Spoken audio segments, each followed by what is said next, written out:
Hello guys, अभी दिन के 3 बजने वाले हैं तो मैंने सोचा टाइम से अपना ब्लॉग वगैरह बना देती हूँ। क्योंकि शाम को कई बार क्या होता है कि मैं लेट वगैरह हो जाती हूँ।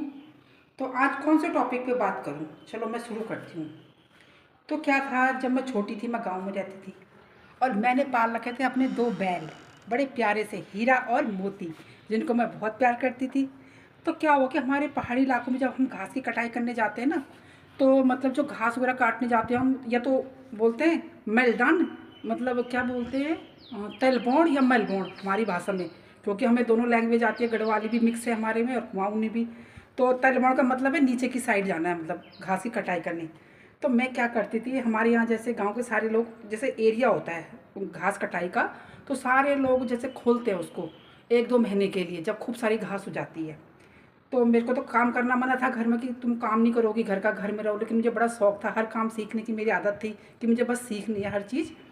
तो क्या हुआ कि मैं, जब हमारे यहाँ दत्ती होती है, घास कटाई करने जाते हैं, तो मैं अपने बैलों को इतना प्यार करती थी कि मैं चाहती थी मैं इनके लिए हरी हरी घास काट के लाऊं, प्यारी प्यारी सी। अब क्या हुआ, मैं अपने सबके साथ में, गांव के लोगों के साथ में जाती थी घास की कटाई करने। तो जाती बारी तो नीचे की साइड जाना पड़ता था मैं घास की कटाई करने, और फिर चढ़ाई में उठ के आना, घास के जो गट्ठे होते हैं ना, सर पे उठा के लेकर आती थी, मैं भी लेकर आती थी। मैंने बहुत हार्ड वर्क भी कर रखा है। तो मैं भी जाती थी कटाई करने, तो मैं क्या करती थी, जहाँ हर लोग सोचते जैसे कि हरी हरी घास तो भारी होती है उठाने में, और क्या बोलते हैं जो सूखी घास होती है वो होती है हल्की। तो कहते थे तुझे क्या ज़रूरत पड़ के, तू तारा एक काम कर, बोलू तू यस कर कि तू, मतलब क्या बोलनी, सू घास काटा पड़, मतलब जो बैल थे उनके लिए। मैं कहती थी मैं क्यों काटूँ भाई सूखी घास। तो कहते नहीं, तुम्हारे तो बैल है और हमारे पास तो भैंस है, तो भैंस तो दूध देती है भैया, तो उसके लिए तो हरी घास होनी चाहिए। तो मैं सोचती थी, इनको अपनी भैंस दूध दे रही है तो उसके लिए हरी घास, और मेरे बैल जो खेतों में हल जोतते बेचारे सारे दिन भर, उसके लिए सूखी घास। तो मतलब ऐसा तो नहीं होना चाहिए। तो मैंने क्या करा, मैं क्या करती थी, हरी हरी घास काटती थी और उठा के लेकर आती थी सर पे।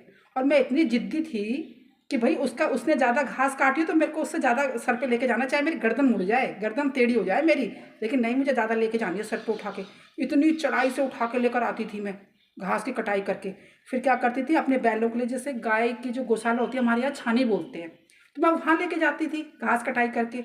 अब जब छानी में लेके जाती थी, तो जो हमारे गाय बैलों का ध्यान रखते थे ना, वो उनका नाम था money money money money Ram बोलते थे उनको, मनी बूबू, जो हमारे लोहार भी थे और वो हमारे खेती का और मतलब हमारे बैल वगैरह का भी ध्यान रखते थे। जैसे सुबह शाम उनको घास देना होता था। अभी तो पता नहीं इस टाइम पे होंगे कि नहीं होंगे उनके बारे में, लेकिन ये है ना, यादें जो होती है, याद आ जाती है इंसान को। ठीक है। तो क्या करते थे, चुपके से जो मैं अपने बैलों के लिए हरी घास लाती थी ना, वो चुपके से अपने उनके लिए लेके चले आते थे, भैंस के लिए, क्योंकि उनके पास में भैंस थी। और हमने तो बाहर से दूध लगा रखा था, क्योंकि हम इतना कर नहीं सकती थी, मैं भैंसों का तो मैं पाल नहीं सकती थी। बैल रखे थे, मुझे बैल बहुत पसंद होते थे, तो मैंने बैल रखे थे, क्योंकि वो हमारे खेतों की जुताई वगैरह करते थे। हीरा और मोती मेरे बहुत प्यारे बैल थे दो, तो मैं उनका बहुत ध्यान रखती थी। तो क्या करते थे, चुपके चुपके मेरी हरी घास अपनी भैंस के लिए ले जाते और उनको सूखी घास दे जाते। अब 1-2 दिन तो मैंने मैंने देखा यार, मैं क्या करती थी, मैं ध्यान रखती थी, कहीं मेरी, मैं देखने आती थी मैं, क्योंकि भरोसा मैं किसी पे नहीं करती, बिल्कुल भी, बिल्कुल भरोसा नहीं करती किसी भी।